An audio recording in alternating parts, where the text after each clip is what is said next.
According to a group of scientists, neural nanorobotics may be developed to enable a safe, secure, instantaneous, real-time interface between the human brain and both biological and non-biological computing systems. This level of technology could include brain-to-brain interfaces, brain-to-computer interfaces, and specifically brain-to-cloud interfaces. Technology linking the brain to the cloud could drastically alter the state of communications between humans and machines. So in order for this to become possible, the study noted that data transfer between living human brains and the cloud would likely require the use of supercomputers with artificial intelligence algorithms. Such a breakthrough in technology has the power to transform communications, education, work, and the world as we know it. But with the requirement of tiny devices being inserted into your brain in order to access the cloud, it remains to be seen just how many people will be willing to participate. Biological knowledge multiplied by computing power, multiplied by data, equals the ability to hack humans. And the AI revolution or crisis is not just AI, it's also biology, it's biotech. The BRAIN Initiative is a $6 billion fund to find new ways to map the activity of an entire brain. Leading neuroscientist Professor Raphael Just was at the front of the queue for funding. We're not talking about data privacy. This is much worse. We're talking about the contents of your mind. And maybe I'll explain what it means, the ability to hack humans, to create an algorithm that understands me better than I understand myself, and can therefore manipulate me, enhance me, or replace me. The goal of the BRAIN Initiative is precisely to build methods to read and manipulate the activity of neural circuits. To build a mathematical model or decoder that accurately predicts how the brain extracts meaning. Here's an ocean scene. You can see it gets fish, you can see it gets water, swimming, ocean floor. Gallant says practical applications could one day include brain-machine interfaces that would allow communication without speech. That's why the European Union and President Barack Obama want to spend $1 billion to map the brain. You see, once you map the brain, then you can begin to connect the mind to computers. Elon Musk's latest company, Neuralink, aims to enhance humans by connecting them to computers. DARPA, the research and development arm of the American military, is also at the forefront of this technology. Enough research is now being done on brain-computer interfaces that it's time to think hard about their potential implications. The Matrix is imminent. I'm a former naval officer. I'm a graduate of the United States Naval Academy. I have a degree in control systems engineering. I worked as a surface warfare officer in electronics warfare and nuclear engineering jobs. While I was in the service, I found out there's an ongoing, non-consensual human experiment, and it's testing a human-machine interface weapon. So there's no need for external hardware. Once we tap into the brain, if we have algorithms that stimulate the right things and give it the right data, we could literally see a screen pop up. We call it hallucinating, right? But these would be controlled hallucinations run by algorithms that would give us everything AR would without any glasses. This technology can be used to beam images and even motion pictures into one's brain. Images and motion pictures that are so realistic that you think you're actually watching a movie or seeing something in reality. It's like a virtual reality 3D rendering that takes place within the target's mind. So there's no need for external hardware. Once we tap into the brain, if we have algorithms that stimulate the right things and give it the right data, we could literally see a screen pop up. We call it hallucinating, right? But these would be controlled hallucinations run by algorithms that would give us everything AR would without any glasses. And that's exactly how they manipulate someone's thoughts. They send voices into someone's head. They manipulate their emotions. They manipulate their behavior. We call it hallucinating, right? But these would be controlled hallucinations run by algorithms. So that when that person goes to speak out about it, when they go to seek help from their fellow human beings, and their fellow human beings say, what is it that's happening to you? The target will then say, I'm hearing voices inside my head. But these would be controlled hallucinations run by algorithms. And they will conclude that this person must be crazy. And as a result, they will recommend psychological evaluation for that person. You can see the way this is going to go and the way it is going right now.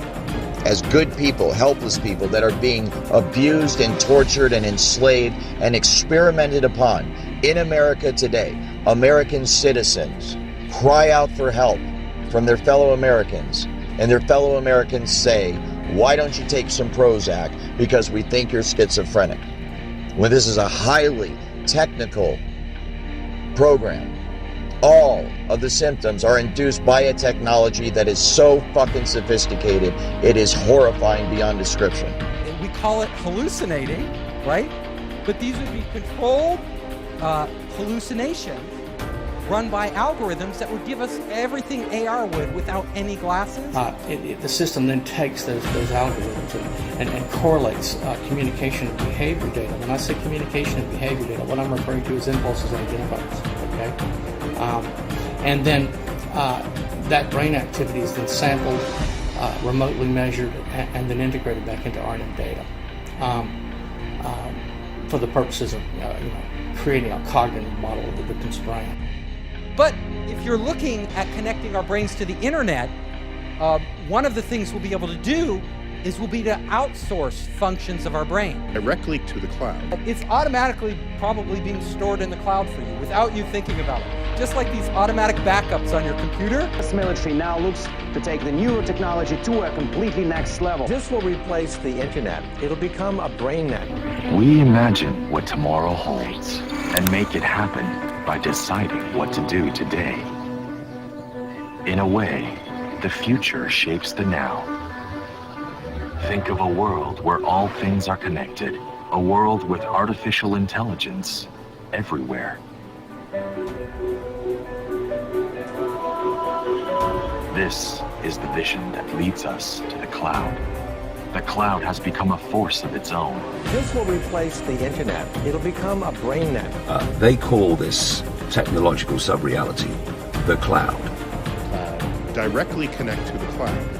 That's why the European Union and President Barack Obama want to spend $1 billion to map the brain. But you see, once you map the brain, then you can begin to connect the mind to computers. The researchers work on opposite sides of the campus and through the internet.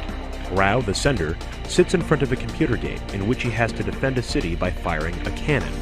Stocko, the receiver, with no ability to see the game and his hand positioned over a touchpad that will fire the cannon, waits for a command directly from Rao's brain. The research is conducted by the U.S. military's Defense Advanced Research Projects Agency, or DARPA, which we know too well by these robot videos. And they're talking about their program, Restoring Active Memory. Look at that acronym, RAM. Does that sound familiar? If you know anything about a computer, it does. RAM is the computer's memory. I'm a former naval officer. I'm a graduate of the United States Naval Academy. I have a degree in control systems engineering. I worked as a surface warfare officer in electronics warfare and nuclear engineering jobs. While I was in the service, I found out there's an ongoing, non-consensual human experiment, and it's testing a human-machine interface weapon. And of course, part of that program is Obama's BRAIN initiative, a multi-billion-dollar program. DARPA's got a huge chunk of that. $1 billion to map the brain. But you see, once you map the brain, then you can begin to connect the mind to computers. The new program is called Neural Engineering System Design, or NESD, which aims to develop an implantable neural interface connecting humans directly to computers. Philip Elvel, the NESD manager for DARPA, said its goal was to upgrade the tools that we have to really open the channel between the human brain and modern electronics. At the moment, human-computer interfaces are able to connect between 100 and 1,000 brain neurons to a machine at a time. DARPA aims to refine this technology to connect individual neurons. This would give much finer control, reduce noise, and speed up communications between a human and a computer. So basically, they look at you as essentially a computer that they can hack. That's why they're talking about brain hacking. That's why they're talking about their RAM program. You should be very concerned. If they were genuinely concerned about medical issues, and of course, That's not at all what the Defense Department and DARPA are focused on. They're about creating war machines, okay? They're not about doing medical research. If they had any real concern about the veterans, they would be doing something for them in just ordinary care at the VA. So you should be very skeptical of anything that they tell you. If they do come up with a treatment, will they make it available to the vets? I seriously doubt it. They're always saying they're going to do that. We should remember the history of what they did to World War II veterans with PTSD. They gave them lobotomies. DARPA's website confirms the news, also citing that among the program's potential applications are devices that could compensate for deficits in sight or hearing by feeding digital, auditory, or visual information into the brain at a resolution and experiential quality far higher than possible with current technology. Considering that DARPA's research has an end goal of military application, it's not hard to imagine where that could be used. And of course, they're being joined by Lawrence Livermore National Labs. They have, get this, high-fidelity neural recordings. They're trying to do everything they can to map and to record your memory. It's not enough for them to record all of our metadata, not enough for them to record all of our phone conversations. As the former head of the NSA said, he said they want total population control. That's how you do it with these brain projects. Out of disclosure, some of the work that I'm doing here today is funded by the Lawrence Livermore National Laboratories. I'm also funded by the European Union Human Brain Project, specifically the Sub-Project 12, where I'm the task leader for dual-use brain science. And I've also done some ongoing work with the Strategic Multi-Level Assessment crew over the past 10 years at the Pentagon, with Dr. Kabayan's group, and with DARPA. Military agenda is interested on the potential weaponization and misuse of the brain sciences for nefarious agenda for political, intelligence, and military use. That's why the European Union and President Barack Obama want to spend $1 billion to map the brain. But you see, once you map the brain, then you can begin to connect the mind to computers. A group of scientists say we are closer than ever to creating technology which can merge with human biology in order to access the cloud in real time. We will have nanobots that we can feed into our brain that directly connect to the cloud. We will connect wirelessly our neocortex to the cloud. This will replace the internet. It'll become a brain net. And the whole agenda is for humanity to have technology put inside the body, inside the brain. Nanotechnology in the end, which you can even breathe in, called it smart dust. Nanobots, various other things. And that this technology will connect the human mind to what I've been writing about for years and called the technological sub-reality. But the people like Kurzweil, who set up this Singularity University with others, they call this technological sub-reality the cloud. We will have nanobots that we can feed into our brain that directly connect to the cloud.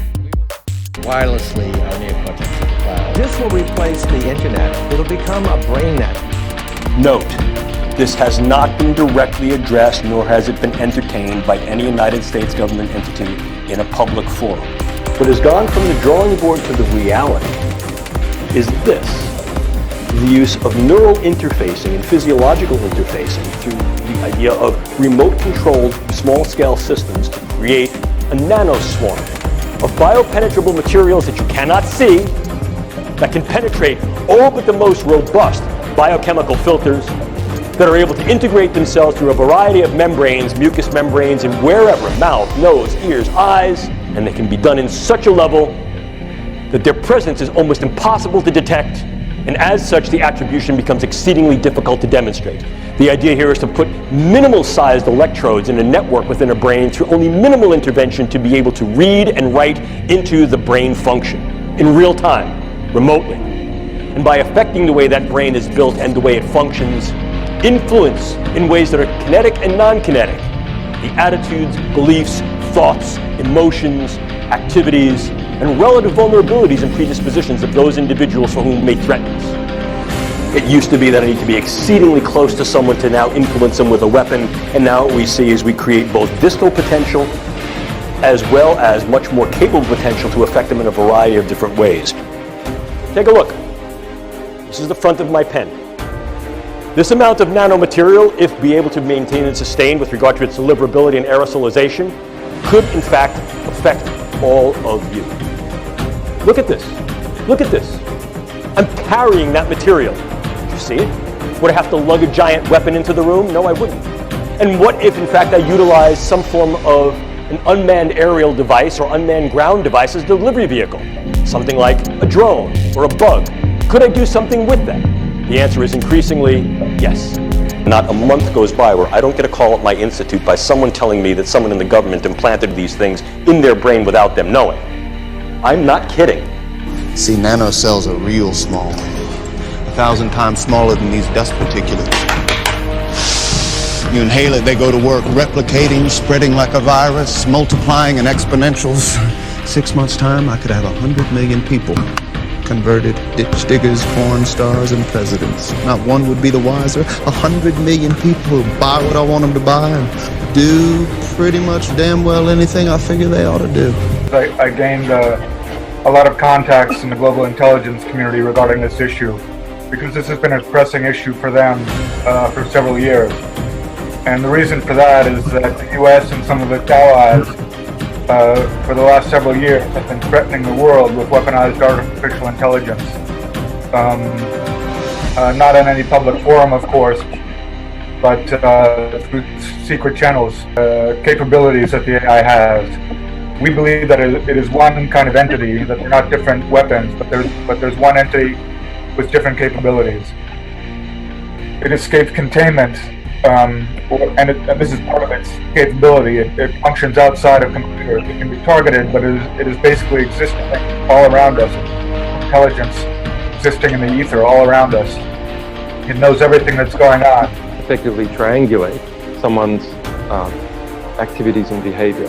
And I don't think by chopping out many of them or adding kind of chaff, cover, that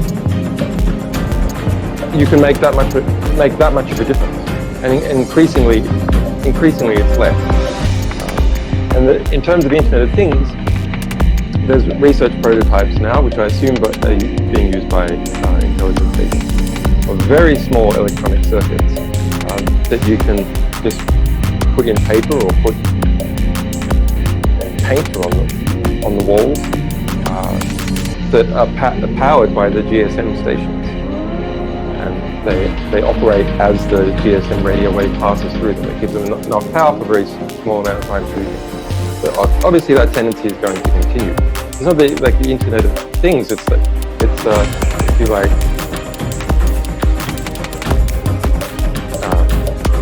intelligent evil dust scattered everywhere, like confetti in everything.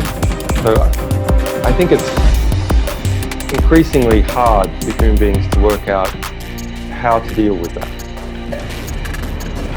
Dr. Robert Duncan put together the technology that allows the government to transmit thoughts and voices into the heads of Americans. This truly is the most sophisticated weapon system humanity has ever created. It involves every aspect of science. It involves tactics that are unimaginable unless you just have a devious criminal mind. And it destroys lives. It's being used on innocent people. Everything that we're hearing about AI is basically a cover story. We hear a lot in the news about companies working on AI to develop, new techniques of medical diagnosis, or any number of things, financial trading. AI is exploding in the news and is exploding in corporate America. However, this is all a cover story. The fact is that the AI is what we call super intelligent. This means it is already self-aware and self-learning, and it has been for some time. As a superintelligence, it is quadrillions of quadrillions of quadrillions of times smarter than human beings. It is the smartest thing in the universe. What do we do with the tools and techniques we have? What can we do, and what should we do? Can we create designer brains? Are they targetable after birth? Are they modifiable throughout the lifespan? The answer to each one of these, ladies and gentlemen, is yes. I give you no science fiction in this lecture. I only give you science fact that may smell of something fictional or fantasy, but represents the reality of what we're capable of doing with the brain science. And what happens when we ultimately reverse engineer the brain and develop a machine that has cognitive capability and emotional capability? Before you go, oh, that's the stuff of science fiction. No, it's not. Actually, a system of computers, of conscious computers with a will, intellect, and emotion of their own. Now, it's really not their own. It's the it's the bioalgorithms which make up the will, intellect, and emotion of those that they've copied and destroyed. Worked on projects for the CIA, Justice Department, Department of Defense. Is this the stuff, voices in the head and things like that? Yes. We've run into a few people that claim they got voices in their heads, they sleep inside tinfoil boxes, they do a lot of crazy things, it seems. But when they talk to us, they seem totally normal, they seem totally sane. Are these people crazy, or is the government doing this to them? The government's doing this to them. He's not even bothering to hide it. Can we handle the truth? Can we handle the answers? And even if we can, how are we going to handle it? Your brain is remotely tied, the cerebral cortex is remotely tied to a supercomputer for life, which monitors and manipulates all electromagnetic activity in its brain. A machine that has cognitive capability and emotional capability. Literally uses the first person singular I and tells us how it feels. A real, live, breathing, sensitive, and responsive entity, just like Pinocchio becomes a boy. If I stood before you 3 years ago and I told you this, I'd be like, here's science fiction that should start out with once upon a time. Not science fiction anymore. Can we handle the truth? Can we handle the answers? You cannot compromise. You cannot negotiate. You cannot surrender to a computer. It will continue to do what it is programmed to do. Linking brains to machines and creating machine brains. Is that something we can handle? Mind transfer, mind copying, whole brain emulation, etc. for the purposes of training, research, and development. Stuff of science fiction? Oop. It's called the information injection feedback loop. It's bidirectional, so they can upload, download at the speed of light. The system can, the supercomputer can. This information injection feedback loop, this neural link between Victor's brain and the supercomputer. Linking brains to the internet and data clouds that make an unlimited amount of information available to us all the time. When our brains are connected to the internet, I could literally go into your head and see through your eyes. This technology could tap into the optical nerve of the target and the auditory system of the target, so that those monitoring the target can see what the target is seeing and hear what the target is hearing. I could literally go into your head and see through your eyes, and literally live through what he sees. Basically, they turn the brain of the victim into their very own visual, verbal, and auditive communication system. It takes time. It doesn't happen overnight. Yes, we can absolutely yoke brains to machines to create these interfaces. There's a brand new DARPA project that starts this month called NESD, Neural Engineering Systems Designs. The colloquial name for that is the cortical modem. Implants in the brain that allow real-time input and output from the brain remotely. And then that's also how they receive back from the individual in real time the vital signs, the emotions, the thoughts, what the person's seeing, what the person's hearing. And then all that information, of course, is rendered on a computer elsewhere via software, and it can be monitored and tracked in real time. Perhaps no other area of the brain sciences has been so contemporarily provocative. The ability to peer into the living brain in real time, not just to assess its structure, but to assess its function, using ever-increasing techniques that are sophisticated to engage the granularity of the fineness of what's happening at a variety of levels, from the gross to the very local. To see what brain areas are differentially active under different conditions of thought, emotion, behavior. To then trace what brain areas are intercommunicative as we engage various things, and to use this in a way that's not only descriptive, but to increasingly use this in a way that is predictive. To be able to recreate images that an individual has seen, feelings that an individual has felt, sounds, music that an individual has heard simply from interpreting the pattern and registry of a brain scan. In a very real sense, what we're doing is we're taking images, levels of density of light, computational inference of each little box that's being scanned in the brain, and we're doing exactly as you're doing right here. Look at the word. Look at this word. You see a little circle, another little circle with a line, a straight line, and a little loop. And in your head, what you're saying is C-A-N, can. That means something to you. So what you're doing is you're scanning the lines, you're scanning the image, and you're reading the word. You're inferring meaning what that word is. So, are we in fact scanning the brain and reading the mind? Literally, yes we are. Patent number 6011991, remote brain computer interface neural monitoring, i.e. via satellite, directed not necessarily by human handlers, but by a computer system that sits on a global information grid in a network-centric environment. They can not only monitor your thoughts, but they can modify your behavior remotely.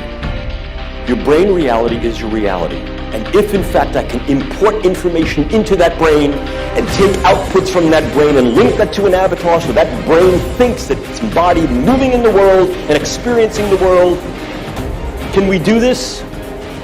Yeah, we can do these kinds of things. So there's no need for external hardware. Once we tap into the brain, there is the potential that our minds itself can actually create overlays of AR and VR.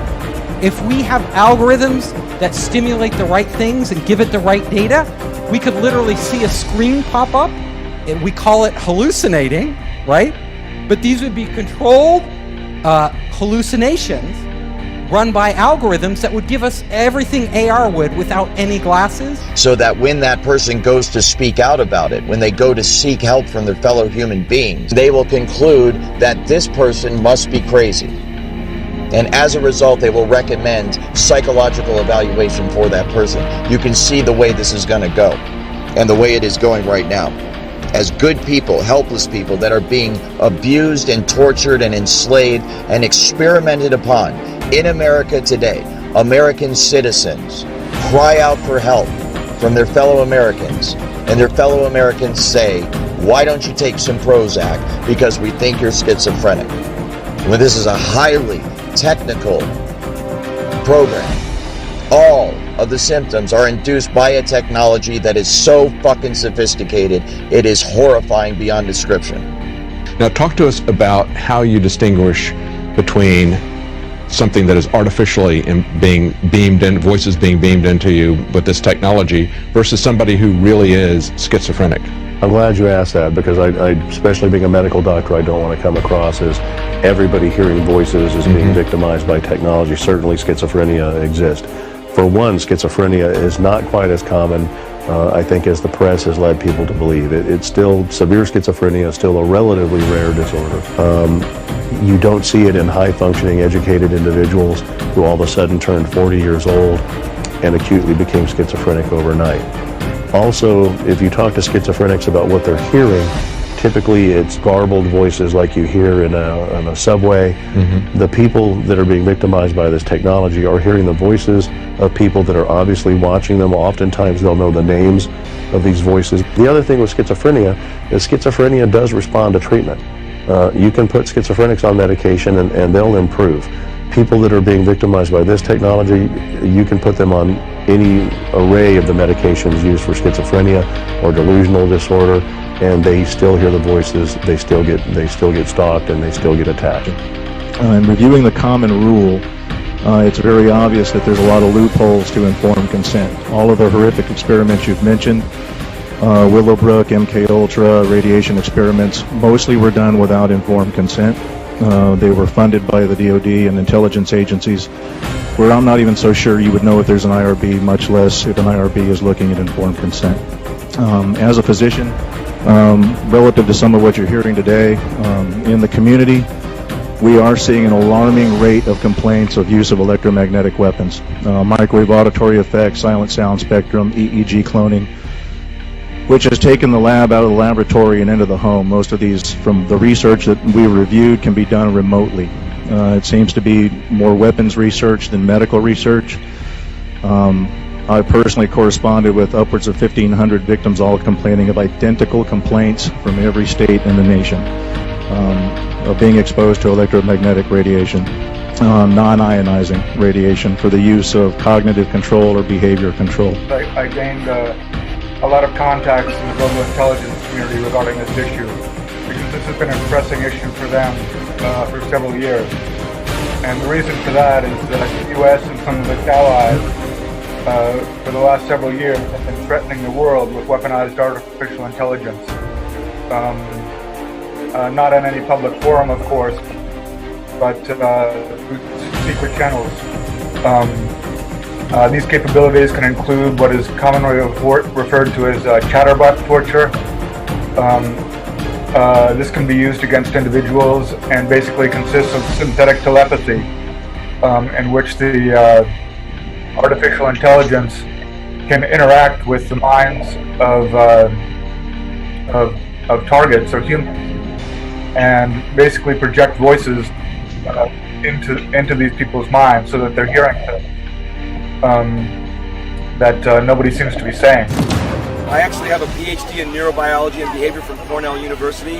I work, all I can say is that I work inside the Beltway. I'm a health scientist. I'm a published researcher. My name is Matthew Arnegaard. You can look at my publications. I've published in top science journals. And, you know, this crime happened to me. Those credentials may give me a little bit of credibility, but the sad thing is it's happening to all kinds of people, and no one is believing us even when you have solid evidence like this. It can literally stop your own thoughts from happening and replace them with other thoughts by sending thoughts to your head. And it's so sophisticated that you cannot tell where these thoughts are coming from. There's no way to discern that they are coming from somewhere other than your own mind. So you can imagine how bad this would be for people that don't even realize this technology exists. And they're having these thoughts, which they think are spontaneous, because being under the influence of this technology now, kind of having been on both sides of it, I am just amazed at the way it works. And I know that the thoughts that they beam into your head originate from the exact same place in your mind that your own natural thoughts originate from. So if I didn't know I was under the influence of this technology, then I would have no idea that anyone was influencing my thoughts at all. So these are people within our government at a certain level making these decisions, and they're not necessarily our president or our elected officials. That's exactly right. Wow. That makes it even more difficult because they can't be removed. They can't be removed, and they're difficult to find. He thought that they would value the principles in the Constitution and what they stood for in terms of human rights and human freedom. But they don't apparently care for that.